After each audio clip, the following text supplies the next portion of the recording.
નમસ્કાર દર્શક મિત્રો, હું સ્વરૂપ પલવણીચિયા. સમગ્ર ન્યૂઝમાં આપનું સ્વાગત છે. દિયોદર માર્કેટયાર્ડ ખાતે રાયડાની ટેકાના ભાવે ખરીદીનો આજથી પ્રારંભ થયો છે.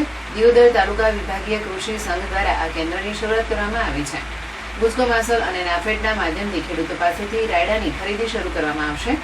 ગુજકો માસોલના પ્રતિનિધિ વિક્રમસિંહ રાઠોડે જણાવ્યું હતું કે નવા માર્કેટયાર્ડમાં ખેડૂતોને મહત્તમ લાભ મળે તે માટે વ્યવસ્થા કરવામાં આવી છે.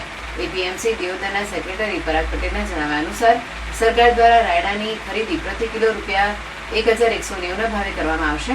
દરેક ખેડૂત પાસેથી મહત્તમ 1,350 કિલો રાયડાની ખરીદી કરવામાં આવશે. આ યોજના અંતર્ગત અત્યાર સુધીમાં 5,700થી વધુ ખેડૂતોએ રજીસ્ટ્રેશન કરાવ્યું છે. માર્કેટયાર્ડના અધિકારીઓએ જણાવ્યું છે કે ખેડૂતોને કોઈ તકલીફ ન પડે તે માટે તમામ વ્યવસ્થા કરવામાં આવી છે. સરકારનો મુખ્ય ઉદ્દેશ ખેડૂતોને તેમની ઉપજનું પોષણક્ષમ મૂલ્ય મળી રહે તે છે, જેથી દરેક ખેડૂત આ યોજનાનો લાભ લઈ શકે.